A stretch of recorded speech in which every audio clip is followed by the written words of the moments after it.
여러분 안녕하십니까. 자동차 마케터의 시선의 이순남입니다. 유럽의 독일과 영국은 전기차 보급을 위하여 보조금을 단권으로 주던 방식에서 벗어나 자동차 업계에 채찍을 가하는 정책으로 변경했습니다. 올해 유럽 시장의 전기차 판매는 과연 어떻게 흘러갈까요? 신제품이 보급되는 과정을 설명하는 혁신 이론과 내연기관차와 전기차 세그먼트 분석, 그리고 CO2를 포함한 환경규제 해석을 통하여 24년 유럽 전기차 시장을 예상해 보겠습니다. 유럽 시장 전기차 판매는 독일 보조금 정책 변화로 작년 9월 이후 큰 폭으로 감소하면서 12월에는 처음으로 25.4%까지 감소했습니다. 올 1월 판매는 전년비 29.3%로 다시 증가세로 돌아섰습니다만 앞으로 작년 상반기에 높은 전년비 증가율을 회복하기는 어렵다는 것이 대다수의 전망입니다. 벤츠는 자동차 업계 중 빠르게 39년 탄소 중립을 실현한다는 비전 아래 25년까지 신차 판매의 50%를 전기차와 PHEV로 하고 시장이 허락한다는 전제 아래 30년에 100% 전기차를 판매한다는 계획이었습니다. 이와 같은 전기차 판매 감속 현상으로 25년 목표는 20년대 후반으로 연기시켰고, 강화된 유로7 규제에 대응한 플러그인 하이브리드 등 내연기관차 개발을 추진하고 있습니다. 그렇다면 유럽의 전기차 보급률은 어떻게 되고 있을까요? 유럽 전기차 시장 규모는 작년 처음으로 200만 대를 돌파하며 중국에 이어 세계 2위 시장이 되었지만 보급률은 15.7%로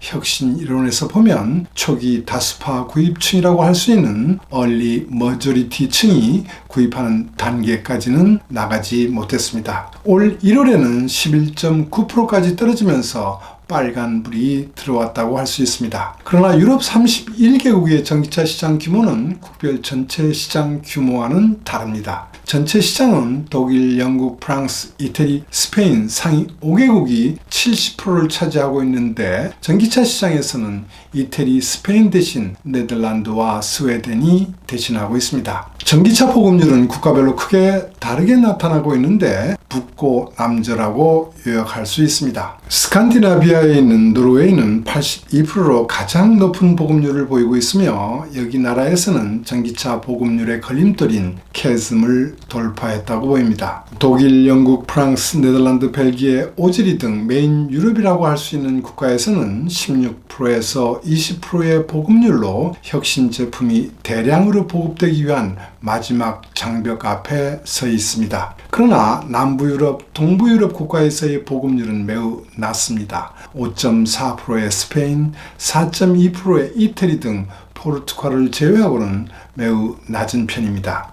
전기차 보급률이 9% 미만인 나라의 평균 연소득은 13,000유로로 스웨덴이 40% 수준밖에 안 됩니다. 구매력이 약한 편이고 충전 인프라 정비도 제대로 되지 못하는 구조적인 문제로 이들 나라에서의 전기차의 판매 증가기 되는 어려운 편이라고 할 수 있습니다. 유럽 시장 전기차의 판매 견인은 독일, 영국, 프랑스와 스칸디나비아 국가, 벨기에, 네덜란드 정도라고 할 수 있습니다. 그런데 시장 규모가 가장 큰 독일에서 전기차 판매에 저항이 생기면서 유럽 전기차 판매가 급격히 감속 상황을 맞고 있습니다. 전기차 보급의 캐즘, 즉 저항 요인은 보통 비싼 전기차 가격, 짧은 항속거리, 충전소 부족 문제, 그리고 중고차 가격 불안 등이 있다고 합니다만, 독일에서의 요인은 보조금 중단에 따른 전기차 가격 문제라고 할 수 있습니다. 독일 정부는 30년까지 1,500만 대 전기차 보급을 목표로 설정하고 16년부터 보조금을 지급해왔습니다. 그러나 23년 1월부터 플러그인 하이브리드 차에 대한 보조금을 제외했고, 9월에는 전기차에 대한 보조금을 기업 단체를 제외한 개인으로 한정했습니다.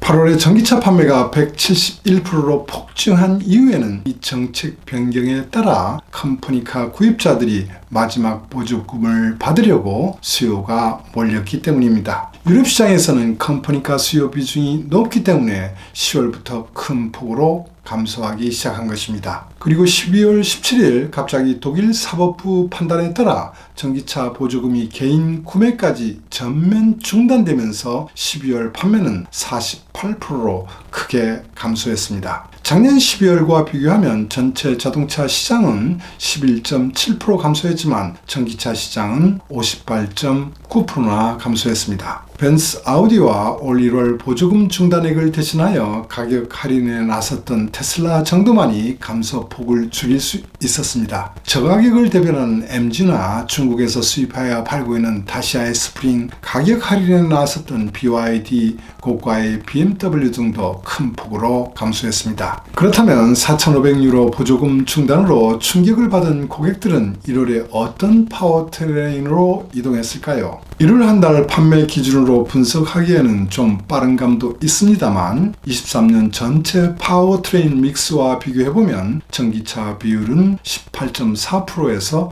10.5%로 대폭 줄어들었습니다. 그렇다고 해서 전기차 대신에 하이브리드나 플러그인 하이브리드도 크게 이동하지도 않은 것으로 보입니다. 물론 이들 구입 비율은 약간 커졌지만 독일 고객들은 아예 값싼 내연기관차를 구입한 것으로 분석됩니다. 올해 독일 전기차 판매는 23년 대비 무려 14%가 감소한 45만 대가 될 것이라고 독일 VDA는 예상했습니다. 그러나 이처럼 독일 전기차가 퍼펙트 스톰을 맞을지에 대해서는 저는 조금 다른 의견입니다. 보조금 중단을 먼저 실시했던 영국이나 스웨덴의 경우 그 후 20%대의 성장을 하고 있어 독일 시장도 점차 안정을 회복할 것이라고 저는 예상해 봅니다. 보조금을 중단하고 GB 맨데이트를 도입한 영국과 중국산 수입차 규제를 내세운 프랑스, 보조금을 확대하는 이태리에서는 전기차 수요가 계속 증가할 것으로 예상하기 때문에 유럽의 전기차 판매 증가 여부는 독일 시장 상황에 달려있다고 보입니다.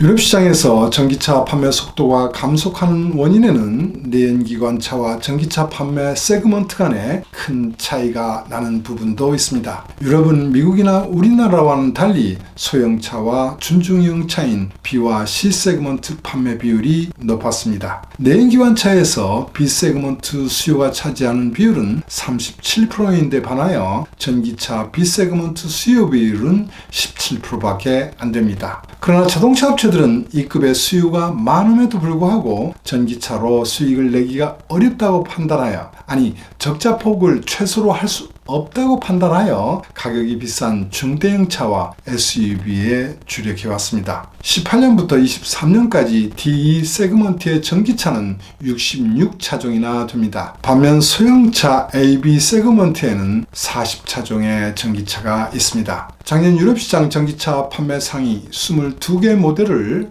배터리 용량과 기본 최저 트림 가격을 기준으로 판매량을 플로팅 해봤습니다. 한눈에 봐도 50kWh 이상의 배터리를 탑재하면서 4만 유로 이상의 차들이 많이 팔린 것을 알 수 있습니다. 부유하고 환경의식이 강한 혁신적 구매층과 초기 구매층들이 적극적으로 구입하면서 D세그먼트 전기차 판매 비율은 내연기관차의 비율의 2배를 넘었습니다. 15년 이후 중국에서의 전기차 평균 가격은 53%가 떨어졌는데 유럽에서는 비싼 차들이 중심이 되다 보니 평균 가격이 39% 인상되었다고 합니다. 유럽 시장에서의 전기차가 보급되기 위해서는 B세그먼트의 저가격 전기차가 필요합니다. 이미 시트로행은 23,300유로의 EC3를 발표했습니다. 르노는 이번 제네바 모터쇼에서 르노5를 공개했고 19,000유로의 트윙고 EV 계획도